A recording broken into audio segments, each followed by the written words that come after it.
was there at Cridley in '85 when Kenny won the Golden Hammer for the second time, and at the age of 6 years old, I was. But one memory that has stayed with me for all these years is seeing Kenny come from third to first, passing Gunderson and Phil Crump on one wheel. That's right, one wheel through the middle of them, coming off the second bend. Kenny was an amazing rider. Sad ending, but was one of the nicest riders I ever met. Kenny Carter was my equal top pick as the rider that should have won an individual world title and would have been a great world champion. Absolutely. Dave Jessup and Sean Moran, similar. Always the bridesmaids, never the bride. Lady Luck needs to be with you to win an individual title back in the day. A shame he had too many issues to cope with. Rest in peace, Kenny and Pam. Sadly missed, never forgotten. One of my favorites. My schoolboy hero. My childhood hero. One of the best riders I've ever seen. The demons got the better of him. So sad, but never forgotten. World class, sadly too many demons. Should have easily won in '82. The best I've seen. I'm 64 years old and I've had to see him to realize how good Kenny really was. A true legend. Kenny's got heart. If back in the day they did a world final like they do now with the scoring, Kenny would have been world champion 5 or 6 times. Fact, R.I.P. KC, the best number 1 I've ever seen. Well said, Speedway never recovered from the loss. It still needs King Kenny versus Penhall.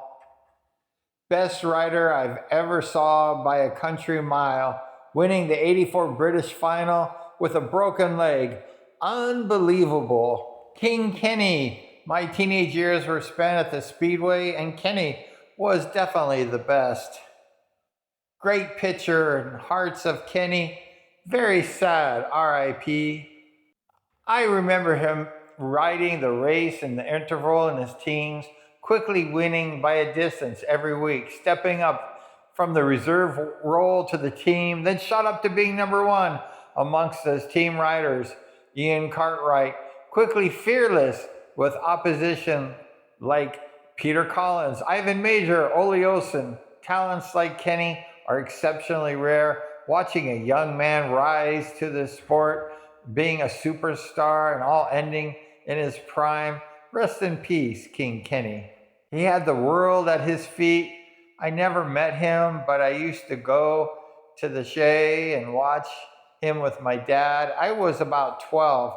I'm 52 now. I met his dad, Mal, and when I was just 16-ish, I spent some time working on Malcolm's farm. I met Kenny's brother, Alan.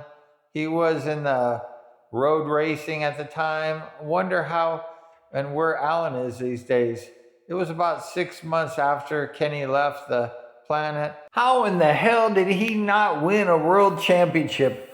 Unbelievable. King Kenny, legend. About the '82 World Championships, the camera doesn't lie. That bloody referee. The best rider to ever put his arse on a speedway bike, bar none. I saw firsthand the hunger and determination to win. No other rider came anywhere close. Absolutely passionate for his country and team. Love watching him race from a Swindon fan. Kenny was a champion. Everyone knew it.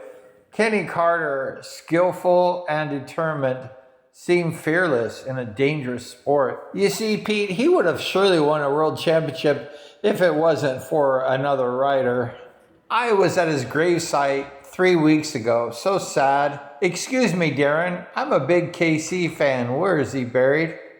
Loads of respect for you, Darren. Kenny was one of the best, fearless, talented riders there was. Unfortunately, I missed the home meetings 83 through 85. I was working down and my local track was Reading, where I saw the Dukes and Kenny.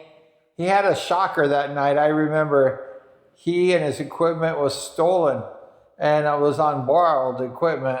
I remember the Golden Helmet match racing with Kenny and Penhall at Halifax. The meeting had to be delayed to allow all the fans to get in. Boy, was it worth it. Penhall took the first race. Kenny broke the Cradley fans' hearts by winning 2-1. I do not remember seeing a video being released of this contest. The crowd was massive. Saw him win at the BLRC at Hyde Road with faultless 15-point maximum.